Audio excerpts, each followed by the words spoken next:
Bonjour Genève, bonjour et bienvenue à épisode 2 de mon podcast Le Nid des Aigles.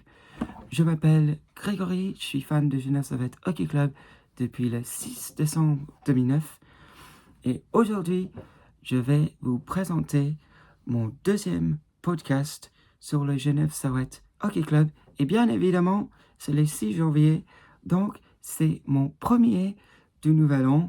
Bonne année à tous et à toutes. Et je ne vais pas tarder à rentrer dans le vif du sujet aujourd'hui et pour cette semaine. Alors, les Aigles ont joué 3 matchs depuis le 2 janvier et ils ont gagné 2 sur les 3 confrontations.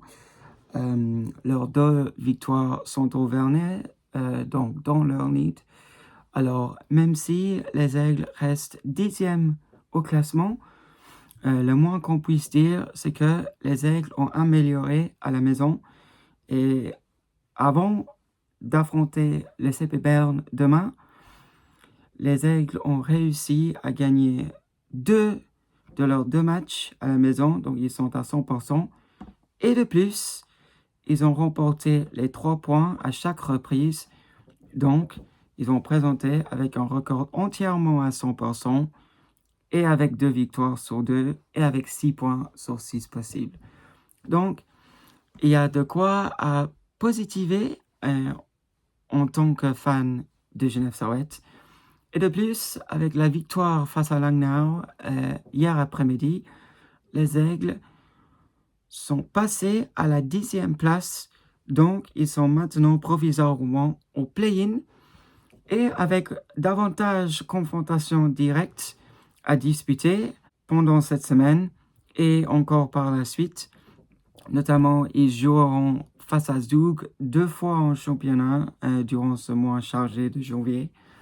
Les Aigles pourraient, à l'heure actuelle, encore espérer d'accrocher à la 6e place, approcher à la 6e place. Alors, à Genève, Timo Artikainen a pu faire son retour en jeu le 2 janvier face à Bienne. Et son retour en jeu a souri à lui et à ses coéquipiers.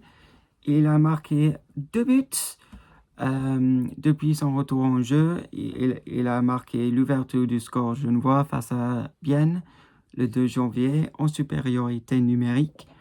Et il a marqué un but incroyable hier soir face à Langnau, un tir imparable que Boltsazer n'y put rien. Et grâce à ce but et la performance de Theodor Lennström, ainsi qu'un Robert Mayer solide entre ses poteaux, les Aigles sont parvenus à faire le jeu égal puisqu'ils avaient perdu à Lille-Fils samedi soir. En somme, 2 victoires sur 3, c'est un bon départ d'année, mais maintenant les Aigles vont affronter un calendrier dément. On commençait avec la visite du CP Bern demain soir. Alors, Theodor Lennström, qui a été blessé pendant des semaines en début de saison, a été convoqué par la HC Davos à la Coupe Spengler. Et le tournoi dans la station grisonne semble avoir redonné des ailes. Il est en forme depuis son retour au jeu. Il a marqué un but incroyable hier soir. Il a dansé sur la ventre des défenseurs emmentallois. Il a trouvé un trou de souris dans la cage de Luca Boltsazer, qui était auteur d'un bon match, tout comme Robert Mayer. Mais les Aigles sont parvenus à marquer un but supplémentaire que les emmentallois. Certes, ils ont souffert à la fin, mais Robert Mayer, avec des défenseurs stoïques et héroïques devant lui, sont tenus bons en toute fin de match. Et c'est une victoire dans la douleur acquise par les Genevois qui devrait les porter du bonheur pour cette semaine. Alors, on parle évidemment de Berne. demain, les ours de la capitale vont arriver au Vernet avec pour but de continuer sur le bon chemin. Actuellement 3e au classement, les ours auront à cœur de ne pas s'offrir une victoire en temps réglementaire face à Genève Servette. Pourquoi on dit ça? Ça fait longtemps que les Genevois puissent s'imposer en temps réglementaire face à Berne. La dernière fois que les Aigles sont parvenus à battre ces mêmes ours avant la fin des 60 minutes remonte au samedi 18 février 2023, donc l'année du titre. Ça fait presque 2 ans maintenant. C'est la 7e dernière rencontre. Et lors de leurs 6 dernières rencontres, les victoires servettiennes sont uniquement soit après les prolongations, soit après les tirs au but. Et pourtant, chaque victoire de Berne est en temps réglementaire. Il y a le 25 novembre 2023, 3-2 pour Berne, temps réglementaire. Ensuite, le 19 décembre, donc un mois plus tard, les Genevois, grâce à un Jussi Olkinuora en feu, les Aigles sont parvenus à battre les Bernois après les tirs au but. Ensuite, le 24 février l'année dernière, les Aigles sont allés à la PostFinance Arena pour s'imposer sur une score de 5-4, encore après les tirs au but. Et les 2 rencontres cette saison ont souri aux Bernois qui ont remporté les 3 points à chaque reprise. Dans un premier temps, les Bernois se sont imposés 5-2 à Berne. Et ensuite, dans un jeu d'échecs, les Bernois ont remporté ce jeu 3-2 au Vernet le 23 novembre, grâce notamment à un but in extremis de Ramon Untersonder. Et lors de cette rencontre, à l'image de Joel Vermin et Romain Loeffel, ils ont été très costauds, très puissants, embêtants, outrecuidants, et ils ont infligé de la douleur sur les Aigles. Alors, pourquoi est-ce qu'on parle de Romain Loeffel? On vient d'apprendre, selon des informations de la télé Vaud-Fribourg et sur le Radio-Lac, que Romain Loeffel est de nouveau sur le marché. Alors, l'ancien Servettien pourrait-il revenir au Vernet? Alors, on ne sait pas, il n'y a aucune information, mais pourtant, il a fait de très bonnes années sur la glace des Vernets. Et avec un départ de Sami Vatanen prévu, selon ce qu'on entend, est-ce que les Aigles vont re-signer un défenseur offensif? Alors, Romain Loeffel, il a même porté la casque des Flammes au Vernet, notamment lors de la saison décevante de 2016-2017 au Vernet, lorsque les attaquants n'ont pas été à la hauteur nécessaire pour finir haut dans le tableau. Donc, on va suivre ça avec intérêt. Romain Loeffel, en retour au Vernet, ce serait chouette. Mais on ne sait pas si Yorick Traille, Marc Gauci et Richard Franzen vont essayer de le convaincre de revenir au Vernet. Mais c'est quelque chose qui serait à suivre lors des semaines à venir. Alors, c'est intéressant que les Aigles affronte Berne. Le hasard du calendrier, c'est presque, tout presque, l'anniversaire du but spectaculaire de Daniel Winnick et Roger Carrère face à Berne. Ce but remonte au 10 janvier 2020. Donc ce vendredi, il y a 5 ans que ces deux joueurs ont fait vibrer les Vernets. Alors, c'est quoi l'importance de ce but? Alors, ceux qui étaient là ou ceux qui ont entendu le match sur la radio ou à la télé, ou ceux qui ont regardé le match à la télé, vont savoir que les Aigles avaient souffert à 5 contre 3 pendant 2 minutes. Et ensuite, au moment du retour au jeu de Roger Carrère et Daniel Winnick, les Aigles avaient chippé le pack aux ours. Et ensuite, Roger Carrère et Daniel Winnick sont partis 2-0 face au portier bernois. Et ils ont par la suite su tenir pour remporter ce match incroyable sur le score de 2-1. C'était une courte victoire, mais c'était une victoire magnifique qui a permis aux Aigles de terminer quatrième lors de cette saison-là.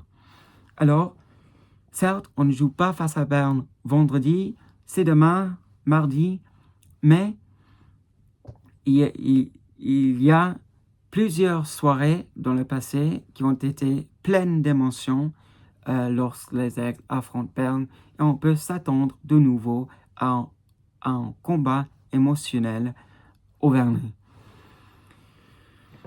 Et les Aigles, évidemment, espèrent de pouvoir arracher 3 points qui vont faire beaucoup de bien, mais une victoire après les prolongations seront suffisants à l'heure actuelle afin de pouvoir rester dans le parcours pour cette place dans le top 6.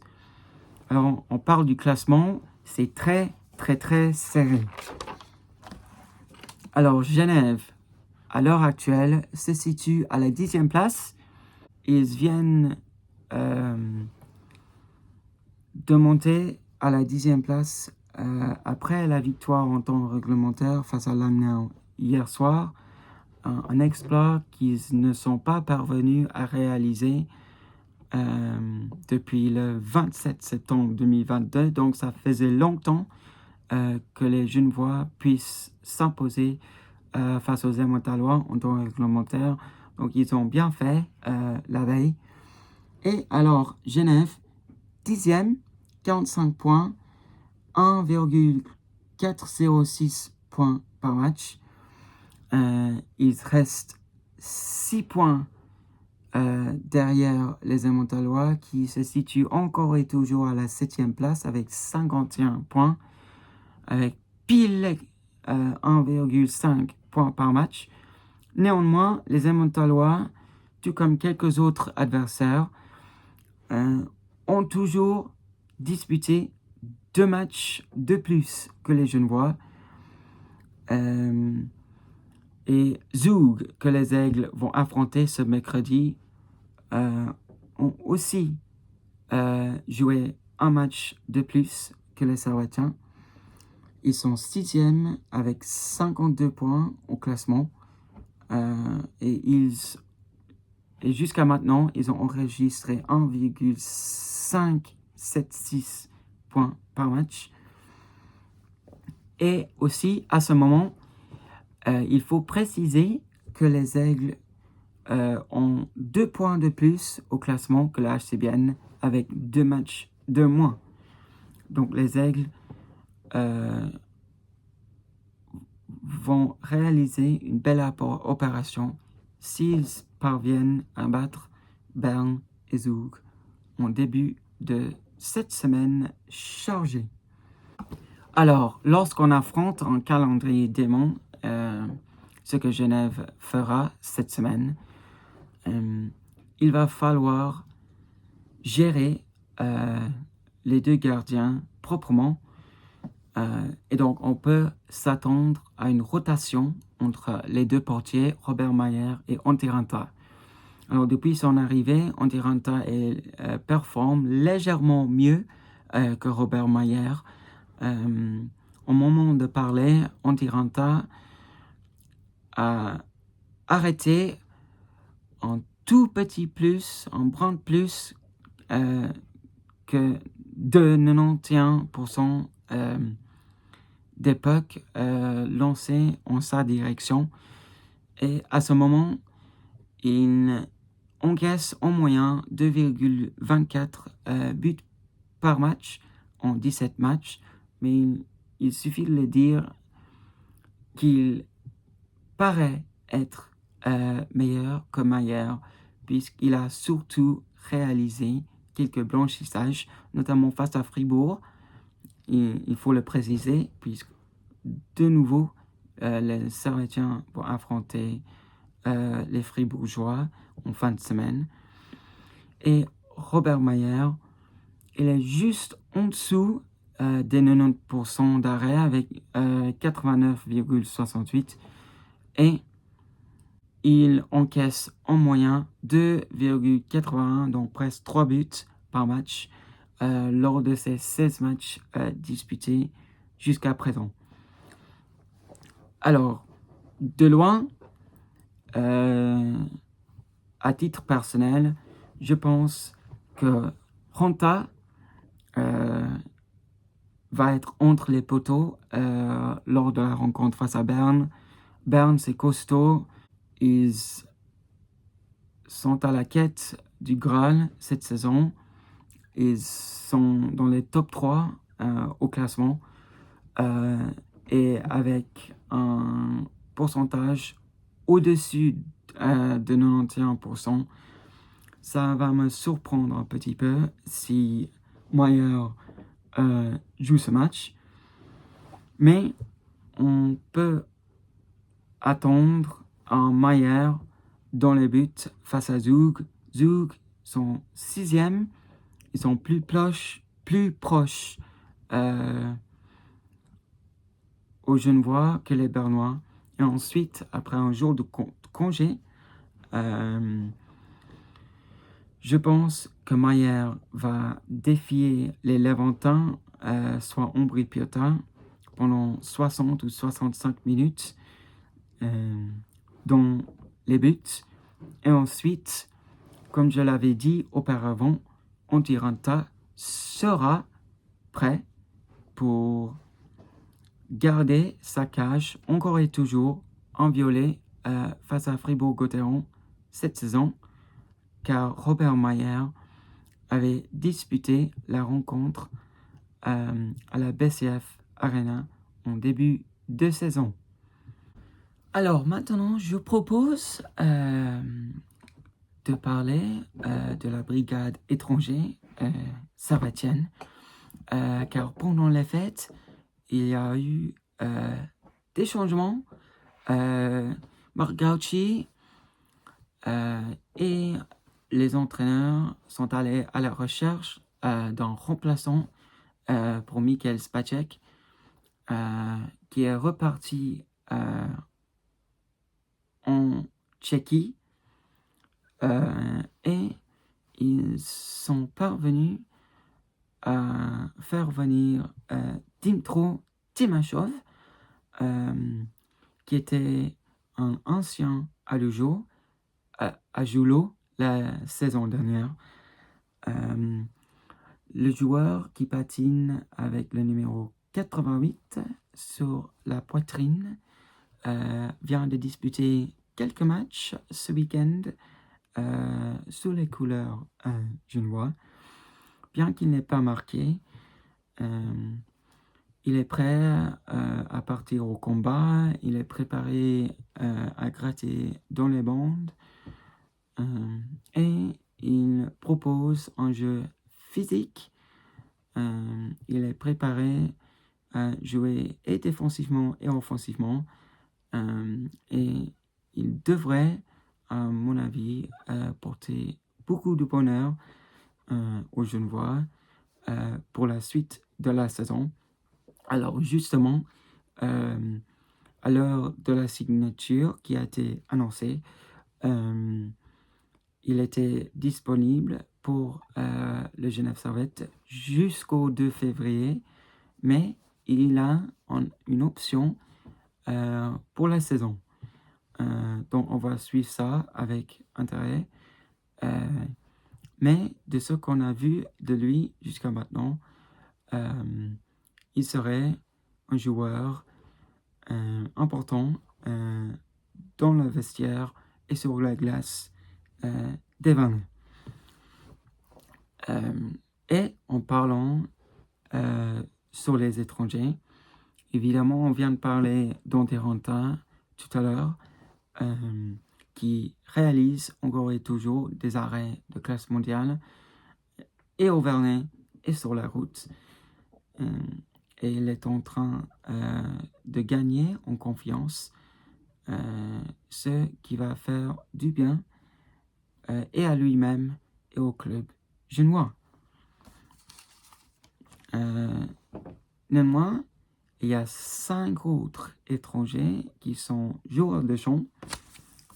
Il y a Theodor Lindström, on vient de parler de lui tout à l'heure, Sami Vatanen, Sakari Manninen, qui porte le maillot de top scorer pour les Aigles, Marcus Granlund et Timo Artikainen. Timo Artikainen, le Finlandais, s'était blessé en toute fin de novembre. Il a donc manqué la dernière semaine de novembre et l'entière de décembre.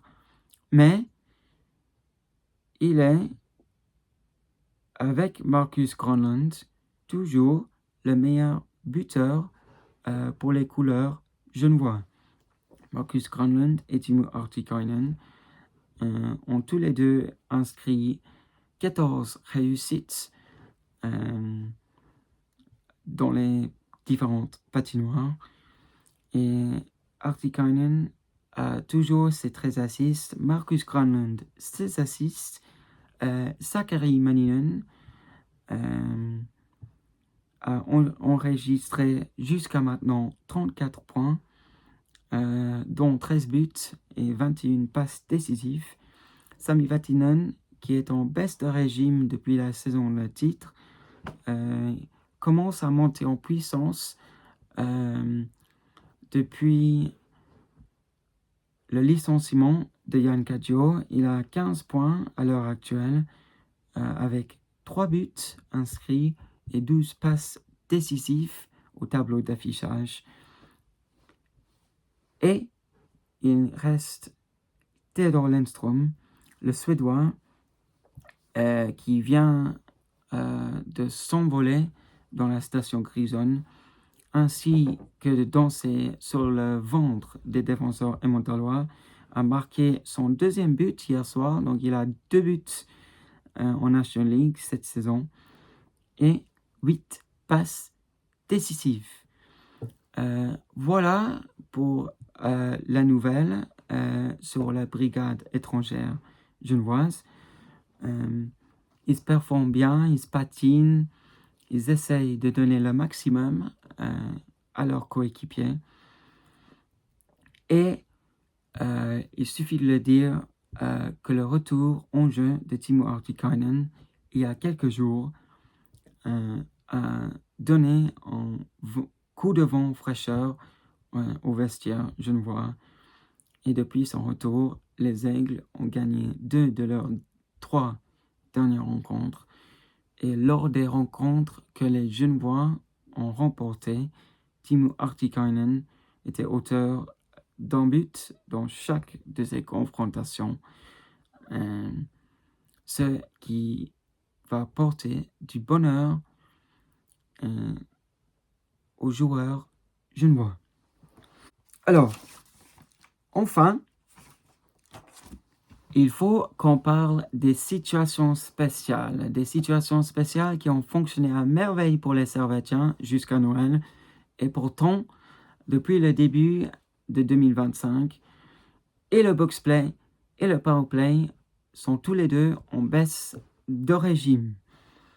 Alors, jusqu'au 23 décembre, les Genevois avaient disputé 29 matchs et ils avaient un taux de réussite en powerplay, un taux d'efficacité de 29%. Donc, ils marquaient presque 3 fois sur 10 lorsqu'ils se trouvaient à 5 contre 4 ou même 5 contre 3.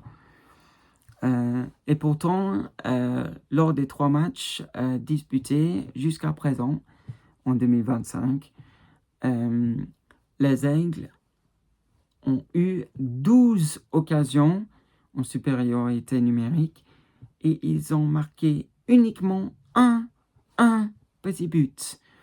Donc, un but sur 12 tentatives, c'est insuffisant.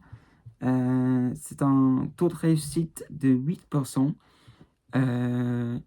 Et cette statistique doit améliorer si les Aigles espèrent encore et toujours d'arracher la 6e place in extremis cette saison. Ensuite, il y a le box-play. Donc, quand les Aigles jouent à 4 contre 5 ou même 3 contre 5, avant Noël, les Aigles tuaient les pénalités envers 88%. Mais maintenant, depuis le retour en jeu, le 2 janvier, ils ont encaissé 3 buts sur 7. Donc, ils tuent les pénalités jusqu'à maintenant, en 2025, à uniquement 57%. Certes, les Aigles ont uniquement disputé 3 matchs, mais les situations spéciales portent souvent le clé pour gagner les matchs et les Aigles auront hâte, bien évidemment, d'améliorer ces statistiques, surtout cette semaine et dans une semaine chargée. Il va y avoir des matchs qui seront déterminés par les situations spéciales, sans aucun doute. Surtout lorsqu'on arrive face à Fribourg, qui serait le dernier match à jouer pour les Genevois cette semaine. Peut-être moins en jambes, il va falloir être discipliné, mais lorsque les Fribourgeois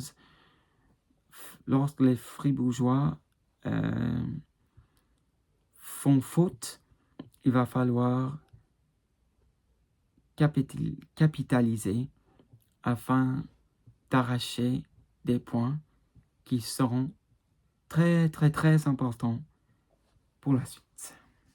Alors, nous arrivons gentiment à la fin de cette émission. Il reste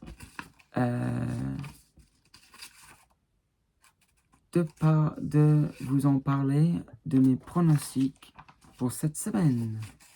Alors, cette semaine, les Aigles vont défier le SC Bern, Evezoog, Ombrie-Piotta et finalement Fribourg-Gotteron pour le derby et le Green Knight au Vernet.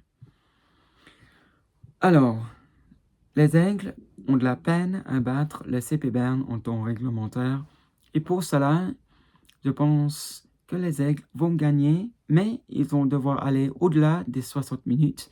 Ils vont remporter le match avec un but en prolongation.